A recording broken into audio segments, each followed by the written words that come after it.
Hello, my name is Corey Douglas, 35 years old.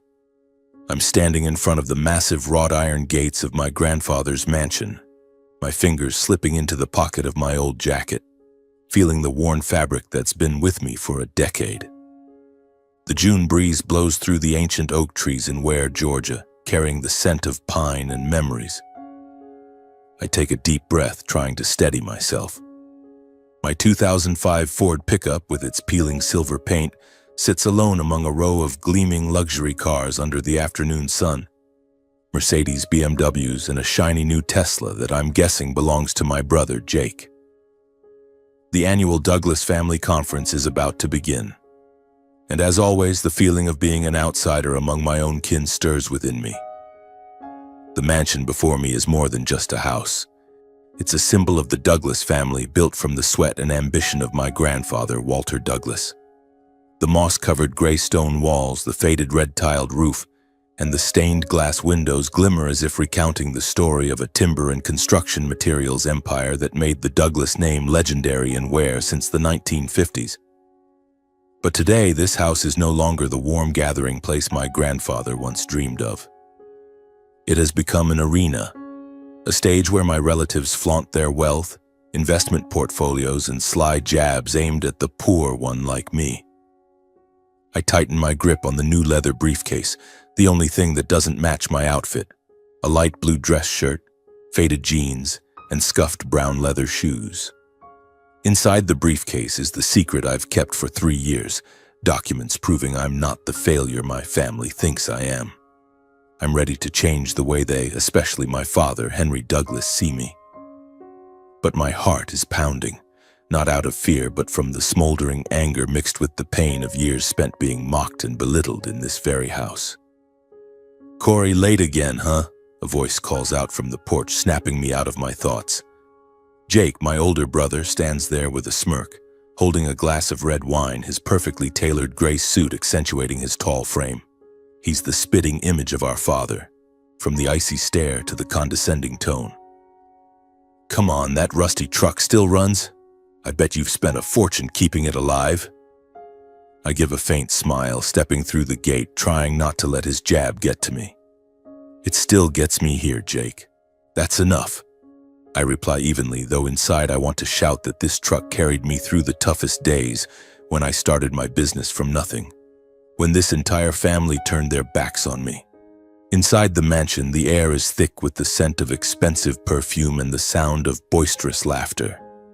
The Douglas Family Conference is unlike any other reunion. This is where cousins, aunts, uncles, and distant relatives I only see once a year gather to support one another. At least that was my grandfather's original idea. Walter founded this conference in the 1980s, hoping the Douglas generations would unite, share finances, career opportunities, and build a legacy together.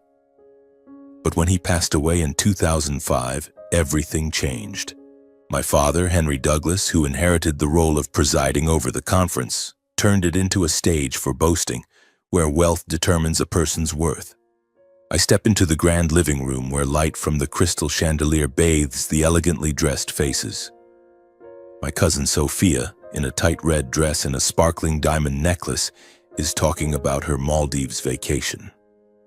Uncle David, who owns a chain of hotels in Atlanta, brags about his new yacht, and my father, Henry, sits at the head of the long walnut table, his gaze sharp as a blade, reviewing a stack of papers, probably someone's investment portfolio. Voting rights in the conference are based on declared wealth, and my father, with 40% of the voting power, always holds the ultimate authority. I, with my modest declared assets, at least as far as they know, have only 3%. Just enough to be invited, but not enough for anyone to listen. "Corey, sit down," my father says, his voice low but cold, not looking up from his papers. "Wearing that shirt again? I've told you how many times to dress like a proper Douglas." The room falls silent for a second, followed by a few stifled chuckles. I feel the probing stares, the mocking smiles. I pull out a chair, sit down, and place the briefcase on my lap, my fingers lightly brushing its worn leather. "I think this shirt's fine, Dad," I reply, my voice soft but firm. "It's comfortable." My father snorts, shaking his head. Comfort won't give you a voice here, Corey. You know the rules. He taps the table, his eyes sweeping the room like a king surveying his court. Today we're discussing the sale of this mansion. I've received an offer from a corporation looking to build a resort. The price is excellent. His words hit me like a punch to the gut. Sell the mansion? The house my grandfather poured his heart into building, the place filled with memories of summer days running through the garden, listening to him talk about starting with a small sawmill. I want to speak up, but I know with my 3% voting power, my words would be dismissed instantly. Henry, are you sure about this? A deep voice rises from the end of the table. It's Uncle Robert, my father's youngest brother, the only one in the family who dares to openly challenge him. He sits there in a simple dress shirt, his salt and pepper hair and kind smile standing out. This mansion is Dad's legacy. Do you think he'd want us to sell it? My father's eyes narrow, his icy stare fixed on Uncle Robert. Robert, don't romanticize it. This is a business opportunity. With this money, we can invest in bigger projects. Your 9% voting power isn't enough to change anything. Uncle Robert presses his lips together but says nothing more. I look at him, sensing the empathy in his eyes. He's the only one besides my mother who ever supported the path I chose, leaving the family timber business to pursue my passion for biotechnology. But even he doesn't know the secret I'm holding in this briefcase. The conference begins, and as always, I sit quietly listening to my relatives boast. Sophia talks about her new investment in a Silicon Valley tech startup. Jake brags about buying a penthouse in Miami. Every word, every smile from them feels like a knife reminding me of the years I've been looked down upon. Corey, you're still running that food company or whatever? Sophia asks, her voice sweet but dripping with sarcasm. I hear startups like that fail fast.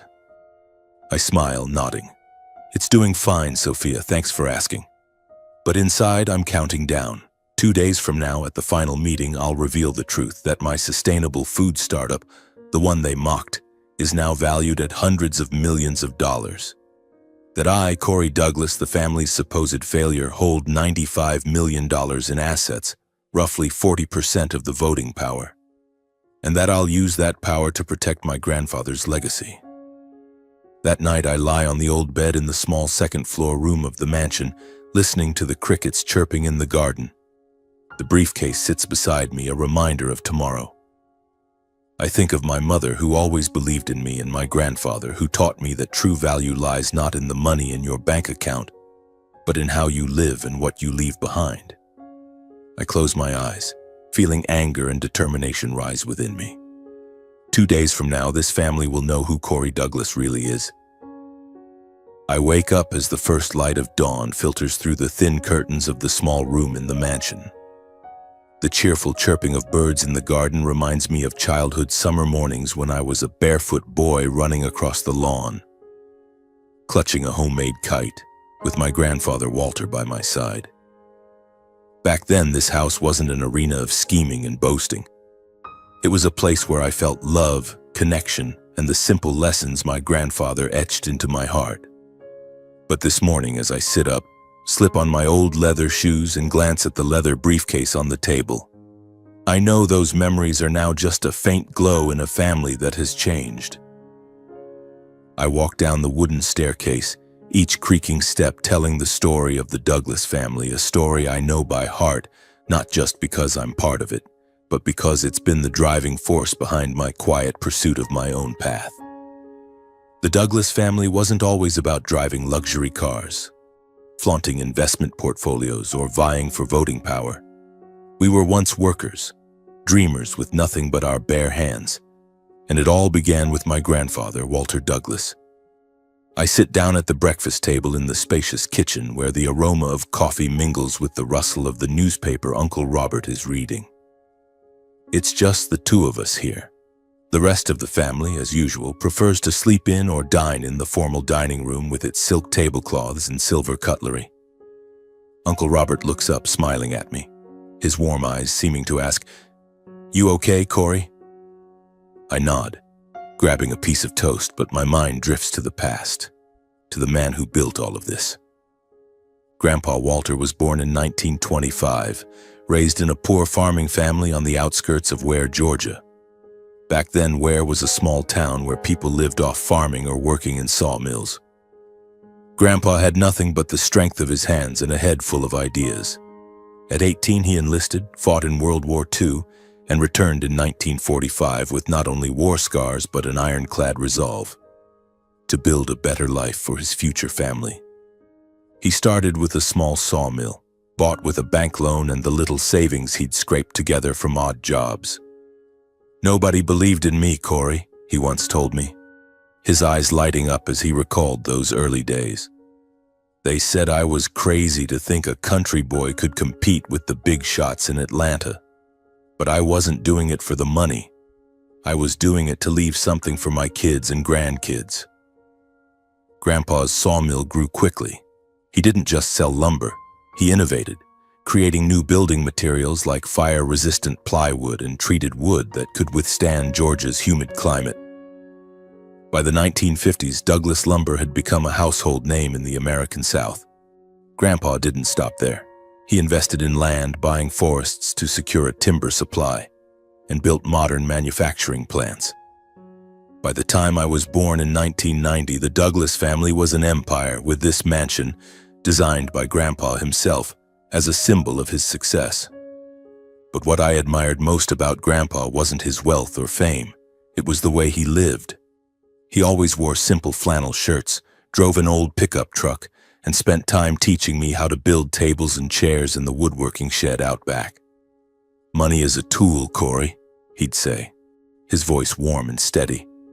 "It helps you build a house, feed a family, but if you let it define who you are, you've already lost." He believed family was the foundation, that true wealth lay not in the bank but in how we treat each other. The idea for the family conference came in 1980 when Grandpa realized his empire was growing, and his children and grandchildren were starting to forge their own paths. He had 4 children: my father, Henry, the eldest; Aunt Margaret, an interior designer in Savannah; Uncle David, who runs a hotel chain; and Uncle Robert, the youngest, a modest civil engineer living in Athens, Georgia. Grandpa worried that success might pull the family apart, so he established the Douglas Family Conference, an annual gathering for everyone to come together, share about their lives and work, and support one another. I still remember the early conferences when I was just a boy sitting at Grandpa's feet listening to him, Grandma and my aunts and uncles talk. Back then, the conference wasn't about voting rights or portfolios. It was cozy family dinners with mashed potatoes and barbecue made by Grandma. Aunts and uncles shared their struggles, like when Uncle David nearly went bankrupt on a failed hotel project, or when Aunt Margaret needed capital to open her design studio. Grandpa always listened, offered advice, and sometimes quietly helped with money or connections. "We're a family," he'd say. "If one of us falls, the whole family lifts them up." I loved those days. I loved how Grandpa looked at everyone with respect, no matter how rich or poor they were. I loved how he'd call me out to the garden, show me the oak trees he planted when my father was young, and say, "One day, Corey, you'll be the one to carry these values forward." I believed him. But then, in 2005, he passed away from a heart attack, just as I turned 15. And with his death, the dream of a united family began to fade. My father, Henry, took over as the conference's presiding figure. As the eldest, he always carried the pressure of continuing Grandpa's legacy. But he did it in his own way, a way I believe Grandpa would never have approved of. Dad is a strict, rigid man who believes wealth is the sole measure of success. He runs Douglas Lumber with an iron fist, expanding it into a multinational corporation. But in doing so, he turned the family conference into something entirely foreign. I remember the first conference after Grandpa's death in 2006. I was 16, still grieving his loss, but excited to see the family again. I thought the conference would be like before, stories, hugs, and encouragement. Instead, I saw Dad standing at the head of the table holding a large ledger, demanding everyone declare their assets. He announced that from now on, voting rights in the conference would be based on wealth to reflect each person's contribution to the family. I didn't understand what was happening, only felt my mother, who always supported me, squeeze my hand under the table, her eyes filled with worry. Dad's new rule changed everything. Warm conversations turned into presentations about portfolios, real estate, and profits. Those with the most money, like Dad with 40% voting power, or Uncle David with 15%, became the center of attention. People like my mother, who didn't work in business, or Uncle Robert, who lived simply, were pushed to the margins. And me, a 16-year-old kid with nothing to my name, had just 1% voting power, a number that made me feel invisible. But the most painful part was how Dad treated me. He openly criticized me in front of the family, saying I was lazy, unambitious, that I wasn't worthy of the Douglas name. "Corey, if you keep daydreaming, you'll never have a place in this family," he'd say, his voice cold. I wanted to scream that I wasn't daydreaming, that I had big plans, that I wanted to do something meaningful like Grandpa did. But I stayed silent. I stayed silent because back then I had nothing to prove. Back to the present. I take a sip of coffee, feeling a bitter sting in my throat. Uncle Robert sets down his newspaper, looking at me with a searching gaze. "What's on your mind, Corey?" he asked gently. I give a faint smile, shaking my head. "Just thinking about Grandpa. I wonder what he'd think if he saw the conference now." Uncle Robert sighs, his eyes distant. "He'd be heartbroken, Corey, but he'd be proud of you. You're more like him than anyone in this house." His words make my heart ache. I think about the times I cried alone in this room after conferences, where Jake mocked me, Sophia sneered at me, and Dad looked at me like a failure. I think about my mother, who held me and told me I didn't need to prove anything to anyone. And I think about the leather briefcase upstairs holding my secret, my sustainable food startup, built from nothing, now valued at hundreds of millions of dollars. I don't just want to save Grandpa's mansion. I want to reclaim my voice, to show my father, Jake, and this entire family that the number in my bank account doesn't define who I am. The second day of the conference is about to begin. I know that today my father will push harder for the proposal to sell the mansion. I also know that with my 3% voting power, I can't do anything yet. But I have a plan. I've contacted my lawyer, prepared the documents, and on the final day, I'll reveal the truth. I'll show them that Corey Douglas is not a failure, and I'll protect my grandfather's legacy with everything I have. I stand up, holding my coffee mug, and look out at the garden where my grandfather's oak trees still stand strong after all these years. "Grandpa," I whisper, "I won't let you down." Uncle Robert approaches from behind, patting my shoulder. "Ready for today, Corey?" "I'm not sure ready is the right word, Uncle," I reply, sitting down on a wooden chair nearby. "But I'll get through it, like every year." Uncle Robert nods, his eyes full of empathy. "Just stay strong. Henry may be tough, but he's not the whole world." I want to believe him, but as I step into the main meeting room where my father has set up a large screen and a thick stack of documents, my chest tightens. Dad sits at the head of the table as always, like a king on his throne, in a deep navy suit and with a piercing gaze. Jake, my brother, sits to his right, typing something on his phone, probably bragging about his new penthouse to his friends. Sophia, my cousin, sits across from me, her red lips curling into a mocking smile as I enter. The others, Uncle David, Aunt Margaret, and a few distant relatives, are all present, but none of them look at me for more than a few seconds. I'm used to being invisible. "Sit down, Corey," my father says, his voice low but sharp as a blade. "We have a lot to discuss today, and I don't want to waste time." I pull out a chair, place my briefcase on my lap, and try to keep a calm expression. But inside, I'm bracing myself for what's coming. The second day of the conference is always when my father pushes his big plans. Business ventures, investments, or like today, the proposal to sell my grandfather's mansion for a resort. I heard him mention it yesterday, but today he'll present the details, and I know I can't stay silent. The second day's meeting begins. My father stands, tapping his ballpoint pen lightly on the table to draw attention. Today, we'll discuss the future of this mansion in earnest. He starts, his voice echoing through the room. The Riverside Corporation has made a generous offer, $25 million for this land plus shares in the luxury resort they plan to build. This is an opportunity for the Douglas family to expand our influence, to transform my father's legacy into something modern, more profitable. A few scattered claps echo. Jake nods, a smug smile spreading across his face. Brilliant, Dad. A resort will elevate our name. I've seen the designs. It'll be a high-end destination for the elite. My blood rushes to my head. Sell the mansion? Turn my grandfather's home, filled with memories, into a resort for wealthy strangers? I want to stand, to shout, but I know I need to wait. Right now, my words would be no more than a breeze passing by their ears. I glance at Uncle Robert, who's frowning, his hand gripping his teacup tightly. Henry, don't you think we should consider this more carefully? Uncle Robert speaks up, his voice low but firm. This mansion isn't just property. It's the heart of our family. Dad built it for us to come together, not to be sold off. My father snorts, his eyes flashing with irritation. Robert, you're always so sentimental. This is business, not a fairy tale. Your 9% voting power isn't enough to stand in the way. Sophia lets out a giggle. Uncle Robert, I get that you love this house, but we have to move forward. Who still lives like it's the old days? She glances at me, her eyes glinting with mockery. Except Corey, maybe?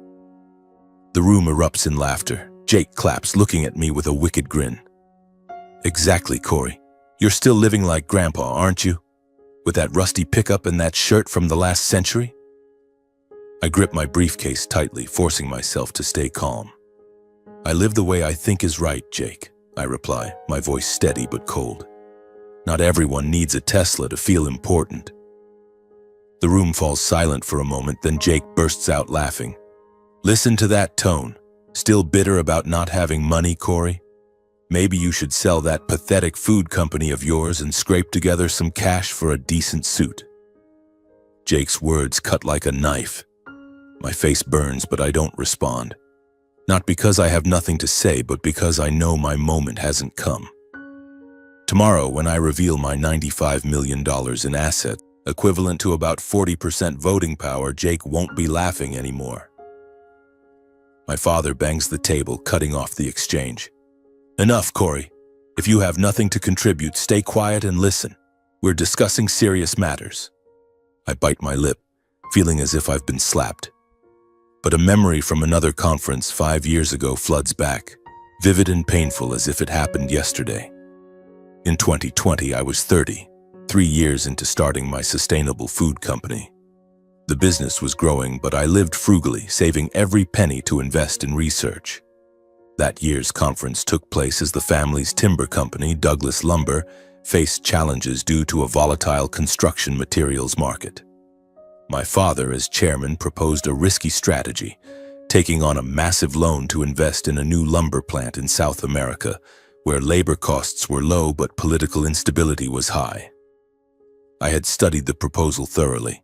I read reports, analyzed the market, and realized my father's plan could push the company toward bankruptcy if the market crashed. During the second day's meeting, I stood up, daring to speak in front of the entire family for the first time. Dad, I think this plan is too risky, I said, my voice trembling but resolute. If we invest in South America now and the market shifts, the company could lose everything. We should focus on upgrading technology at our existing plants. The room went silent, but not because they agreed. They looked at me as if I'd said something foolish. Jake laughed loudly. Corey, what do you know about business? You're still struggling with that pathetic startup of yours. Sophia chimed in. Exactly. How much voting power do you have? 2% or 3%? Sit down, Corey. But I didn't sit. I looked straight at my father, hoping he'd listen. Dad, I've done the research. I know what I'm talking about. We can't take this risk. My father stood, his gaze burning. Corey, you're wasting everyone's time. You don't have enough voting power to speak here. If you don't be quiet, you'll leave. I tried to say more, but he cut me off. "Enough!" he shouted, pointing at the door. "Get out, Corey, you don't belong here." I stood frozen, feeling like the world had collapsed. I looked around, searching for a sympathetic glance, but found only mocking smiles and indifferent stares. Even Uncle Robert, the only one who supported me, just bowed his head, powerless. I walked out of the room carrying humiliation and wordless anger. That night, I drove back to Atlanta, vowing never to return to the conference again. But the next year, I heard that Douglas Lumber suffered millions in losses due to the failed South American investment.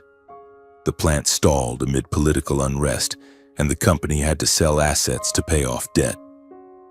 No one apologized to me. No one acknowledged I was right. My father only said in a later meeting that mistakes are lessons, then carried on as if nothing had happened. But I didn't forget.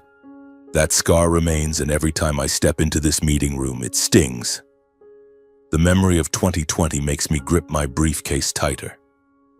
Today, as my father continues presenting the resort plan, I feel the old anger rising. "I propose we hold a preliminary vote today," he says, his voice commanding. "Who supports selling the mansion, raise your hand." Jake, Sophia, Uncle David, and a few others raise their hands immediately. Uncle Robert shakes his head, keeping his hands on the table. I don't raise my hand, but I know it changes nothing. With 3% voting power, I'm invisible. "Corey, opposing again?" my father asks, his gaze icy. "Do you have anything to say, or are you just wasting everyone's time again?" I take a deep breath, looking straight at him. "Dad, this house is Grandpa's legacy. Selling it, we're not just losing property, we're losing what this family means." Jake laughs loudly. "Oh, come on, listen to that moralizing tone. Corey, do you even know how much money this resort will bring? Or are you still dreaming about the good old days?" "Jake, not everyone measures value by money," I reply, my voice calm but sharp. "Grandpa built this house for us to come together, not to turn it into a commodity." My father slams the table, cutting me off. "Corey, enough! You have no authority here. If you don't agree, sit quietly and let the adults talk." His words hit like a punch to the chest. I want to stand, to scream and tell everyone about my $95 million fortune. But I hold back because my plan is to reveal it on the final day. I glance at Uncle Robert, who gives a subtle nod as if saying, "Wait, Corey. Your moment is coming." After the meeting, I head to the garden, finding a quiet spot under an old oak tree. Uncle Robert follows, sitting beside me. "You okay?" he asks. "I'm tired, Uncle," I admit, my voice hoarse. "Tired of being looked down on, mocked, but I won't let them win." Uncle Robert puts a hand on my shoulder. "Stay calm and wait for the right moment." "Do you already have a plan?" I look at him, hesitating. Then I decide to trust him. "I have $95 million in assets," I say, lowering my voice. "My startup. It's more successful than they think. Tomorrow I'll announce it and I'll veto the sale of the mansion." Uncle Robert's eyes light up and he laughs, a proud, hearty laugh. "Well, I'll be damned." Uncle Robert's eyes light up and he laughs, a proud, hearty laugh. "Well, I'll be damned. You really are Walter Douglas's grandson. Your father won't know what hit him." We sit there, sharing memories of Grandpa, of the values that have been lost.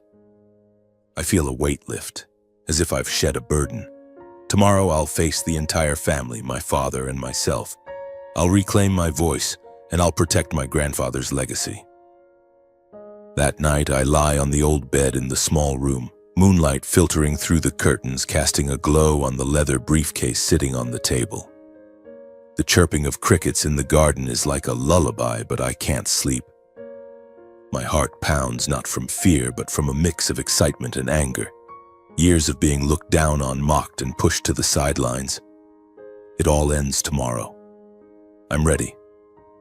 My lawyer, Karen, sent a confirmation email last night, attaching documents proving my assets. $95 million from the sustainable food startup I poured my sweat, tears, and heart into building. With that wealth, I estimate I'll have about 41% voting power. Enough to overturn any decision my father, Henry Douglas, makes, the man who always thought he alone could dictate the family's fate. I think of my mother, who always believed in me, though she's no longer here to witness this day.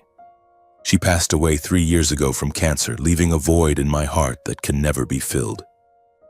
But it was she who taught me that true value lies not in what others think of you, but in what you do when no one is watching. Corey, she once said, holding my hand during the days I struggled with my startup, you are my light. Don't let anyone make you doubt that. Her words now burn like a flame, fueling my resolve. I also think of Uncle Robert, the only one in the family who understands me. Tonight, as we sat under the oak tree, he told me stories of how Grandpa was mocked, called a country bumpkin for daring to dream big. He said I'm more like Grandpa than anyone in this family, and that made me feel like I'm carrying a great responsibility. Not just to save the mansion, but to restore the values Grandpa laid the foundation for. I close my eyes, picturing tomorrow. Dad will stand at the head of the table, smug, pushing for the final vote to sell the mansion. Jake will smirk. Sophia will toss in a few sarcastic remarks. But this time I won't stay silent. This time I'll stand, open my briefcase, and show them who Corey Douglas really is. The morning of the third day, the air in the mansion feels heavy, like the calm before a storm. I wake early, slipping into my light blue dress shirt and jeans, but this time I feel different. I'm no longer the 16-year-old boy kicked out of the meeting room or the 30-year-old man mocked for daring to speak. I'm Corey Douglas, 35, with $95 million and a mission. I meet Uncle Robert in the kitchen where he's brewing coffee. He hands me a mug, his eyes gleaming with confidence. "Today's your day, Corey," he says, his voice low but steady. "Do what your grandfather would have done." I nod, gripping the mug tightly. "I won't let Grandpa down, Uncle. Or you." Uncle Robert smiles, patting my shoulder. "I'll be right behind you. I've got 10% this year, and with your 41%, we're going to make history." I laugh, the first real laugh I've had during this conference, feeling like I'm no longer alone. We eat breakfast in silence, but it's the silence of warriors preparing for battle. I check my briefcase again, ensuring every document is ready. The company valuation report, investment contracts, and the lawyer's confirmation letter. They're all there, like bullets ready to fire. As I step into the main meeting room, the tension is palpable, like a taut string ready to snap. My father sits at the head of the table, a neat stack of resort project documents in front of him. Jake is to his right, whispering something to Sophia, both of them chuckling. Uncle David, Aunt Margaret, and the other relatives are present.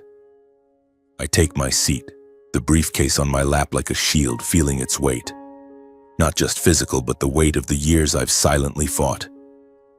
My father stands, tapping the table lightly to begin. "Today is the final day of the conference," he says, his voice resonating with authority. "We'll hold the official vote on selling the mansion to the Riverside Corporation. I believe this is an opportunity for the Douglas family to move forward, to transform my father's legacy into something modern and profitable. Does anyone have anything to say before we vote?" I glance at Uncle Robert, who gives a subtle nod. This is it. I take a deep breath, stand, and grip my briefcase tightly. "Dad, I have something to say," I state, my voice calm but resolute. The room turns to look at me. Jake raises an eyebrow, his smirk evident.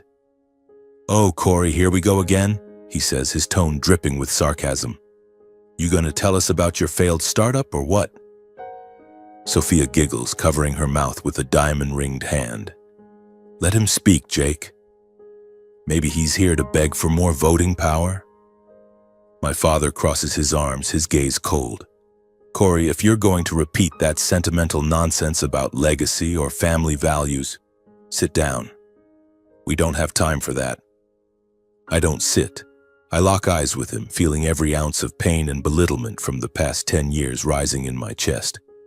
"Dad, I'm not here to talk sentimental nonsense," I say, my voice ringing clear, stronger than I expected.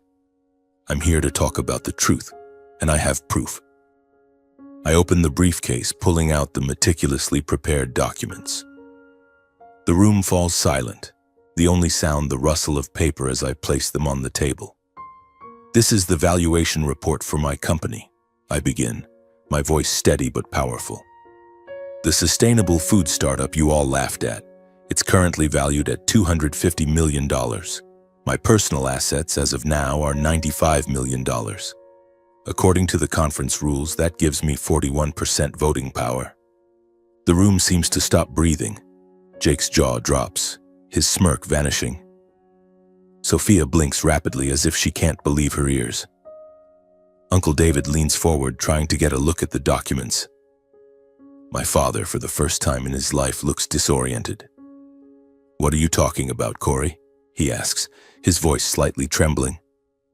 I slide the documents toward him. "You can verify them.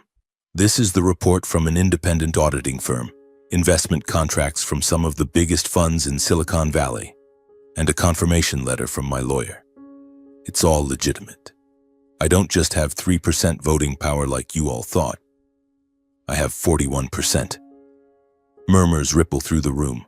Jake shakes his head, his voice faltering. "No way, you're making this up. How could someone like you have $95 million? Someone like me?" I repeat, staring straight at Jake. "You mean someone who doesn't drive a fancy car, doesn't wear expensive suits, doesn't brag at this conference? Someone like me worked day and night, built a company from nothing, and created something the world needs. Sustainable food for the future. You might not believe it, Jake, but these numbers don't lie." I turn to my father, who's still holding the documents, his eyes flickering between anger and disbelief. "Dad, I've stayed silent for years, not because I had nothing to say, but because I wanted to prove myself with actions. Now I have a voice, and I'm going to use it." Before my father can respond, Uncle Robert stands, his voice ringing out strong. "I stand with Corey," he says, looking around the room. "I have roughly 10% voting power, and I'm with my nephew. Together we have 51%, enough to veto any decision in this conference." The room erupts. Sophia shrieks, "Uncle Robert, what are you doing? This is a huge opportunity for the family." Jake slams the table, his face red. "This is a joke, right? Corey, who do you think you are, turning this conference into a circus?" My father raises a hand, signaling for silence. He looks at me, his gaze piercing.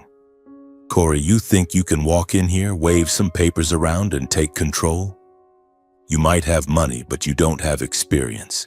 You don't understand how this family works." I smile, not out of joy, but because I've waited for this moment too long. "Dad, I understand this family better than you think. I understand what Grandpa wanted. A united family, not an arena for boasting. And I'm here to protect that. I veto the proposal to sell the mansion." The murmurs turn into shouts. Jake leaps up, pointing at me. "You can't do this, Dad, say something." My father looks at me, then at the documents, then back at me. I see a flicker in his eyes, not anger, but resignation. He knows the documents I gave him are real. He knows he can't do anything. "Corey," he says, his voice lower, "are you sure you want to do this?" "Absolutely," I reply, not breaking eye contact. "This mansion is Grandpa's legacy. It's not for sale." Uncle Robert claps, breaking the tension. "Well done, Corey. I'm proud of you." The room descends into chaos. Sophia storms away from the table, muttering something about me ruining the family. Jake glares at me with pure hatred, as if I've stolen something from him. Uncle David, Aunt Margaret, and the others whisper among themselves, trying to process what just happened. But my father, he just sits down, silent, clutching the documents tightly. My heart pounds, but not from fear. It's the feeling of victory, of liberation. I did it. I reclaimed my voice, and I protected my grandfather's legacy. After the meeting, Uncle Robert pulls me into the garden, hugging me tightly. "You did it, Corey," he says, his eyes sparkling. "Your grandfather's smiling somewhere." I laugh, feeling a weight lifted off my shoulders. My father, Jake, and the others won't accept defeat easily. They'll try to regain control. But this time, I'm ready. I have Uncle Robert, I have my wealth, and most importantly, I have faith in what my grandfather taught me. Back in my room, I open an email from my lawyer confirming that my documents have been notarized and are indisputable. I look out at the garden where my grandfather's oak trees still stand tall. "Thank you, Grandpa," I whisper. "I did it." Even now, as I place my hand on my chest, I can still feel my heart racing, but it's no longer the rhythm of tension. It's the feeling of liberation, of someone who has walked through fire and emerged unscathed. I did what I've dreamed of for the past 10 years. I stood up to my family, faced my father, Henry Douglas, and reclaimed my voice. I protected my grandfather's mansion, the legacy he built with his entire life. But as moonlight streams through the window, I know this victory is only the first step. The Douglas family is not a place that forgives or changes easily, and I've just stirred a hornet's nest. A gentle knock at the door pulls me from my thoughts. Uncle Robert stands there, still in his simple dress shirt, his kind smile and eyes gleaming with pride. "You okay, Corey?" he asks, stepping into the room. I'm not sure, Uncle," I reply with a faint smile. "I just shocked the entire family, but I don't know what happens next." Uncle Robert sits on the wooden chair by the window, looking out at the garden. "You did the right thing," he says, his voice low but steady. "Henry and Jake may be angry, but they can't deny the truth. You've proven you're not just a Douglas, you carry your grandfather's spirit." His words warm me, as if a part of Grandpa is still alive in this room. But I also feel a new pressure. I didn't just veto the sale of the mansion. I challenged the order my father has built over 2 decades, and I know he won't let this go easily. The next morning, the air in the mansion is heavier than ever. I walk into the dining room, usually filled with laughter and the clinking of wine glasses, but today it's nearly silent. Sophia sits in a corner, scrolling through her phone, but her eyes dart toward me, no longer carrying their usual mockery. Uncle David and Aunt Margaret are whispering, stopping the moment I enter. Jake is absent, probably off somewhere, trying to digest yesterday's shock. And my father. He sits at the head of the table, holding a coffee mug, his gaze cold as ice. "Sit down, Corey," he says, his voice devoid of emotion. I pull out a chair, sitting down, feeling as if the entire room is waiting for me to speak. But I don't. I want to see what my father will do. After a suffocating silence, he speaks. "Yesterday you put on quite a show," he says, his tone even but laced with bitterness. $95 million, 41% voting power. You've been hiding from this family for a long time, Corey. I don't know whether to be proud or angry. I meet his eyes, keeping my voice calm. "Dad, I wasn't hiding. I was doing my work like Grandpa did. I'm not here to boast. I'm here to protect what matters." My father snorts, shaking his head. "Protect? What do you think you're protecting, my father's legacy, or are you just trying to prove you're better than me?" His words cut like a knife, but I don't let them shake me. "I'm not trying to prove anything to you," I reply. "I just want to do what's right. This mansion isn't for sale. It's where Grandpa wanted us to come together, not tear apart." Jake walks in at that moment, interrupting our exchange. He's wearing an expensive polo shirt, but his face is red, his eyes burning with anger. "You think you've won, don't you, Corey?" he says, his voice trembling with rage. "You think you can waltz in here, wave some papers, and control the whole family? You're nothing." "Jake," Uncle Robert speaks up from the corner, his voice sharp. "That's enough. Corey did what you didn't dare. Stand up for what's right. If you don't like it, take a look at yourself." Jake turns to Uncle Robert, about to retort, but my father raises a hand, signaling silence. "Jake, sit down," he says coldly. "Corey, I'm not going to argue about this anymore. You have 41%, and with Robert, you have 51%. You won the vote. But don't think this is over." I nod, holding his gaze. "I understand, Dad, but I'm not backing down either." That afternoon, as I stand in the garden looking at the oak trees my grandfather planted, my father appears unexpectedly. He stands beside me, hands in his pockets, his eyes fixed on the horizon. It's the first time in years I've seen him without a suit, just a simple dress shirt and khaki pants. There's something different about him. No longer the usual domineering presence, but a tiredness, almost a vulnerability. "Corey," he begins, his voice softer than usual. "Do you know why I wanted to sell the mansion?" I look at him, waiting. "For the money?" I ask, not hiding my skepticism. He shakes his head. "Not just the money. I wanted this family to move forward. I wanted us to be a bigger name, not just in Ware, but across the country. My father, your grandfather, he did great things, but he always limited himself. I didn't want us to be stuck in the past." I stay silent for a moment, weighing his words. It's the first time I've heard him talk about Grandpa without arrogance, but I also know he's misunderstood the meaning of legacy. "Dad," I say, "moving forward doesn't mean selling what makes us who we are. Grandpa didn't want us to just be a big name. He wanted us to be a family, a real family." My father looks at me, his eyes wavering. Then he says something I didn't expect. "Corey, I want you to work with me. You have wealth, you have vision. We could take Douglas Lumber to new heights together. I'll give you a position in the company." His offer stuns me. Part of me wants to believe this is his way of acknowledging me, of finally seeing my worth. But another part, the part that endured years of being belittled, tells me this is just his attempt to regain control. "Dad, I appreciate the offer," I say cautiously, "but I have my own path, and I'm going to keep following it."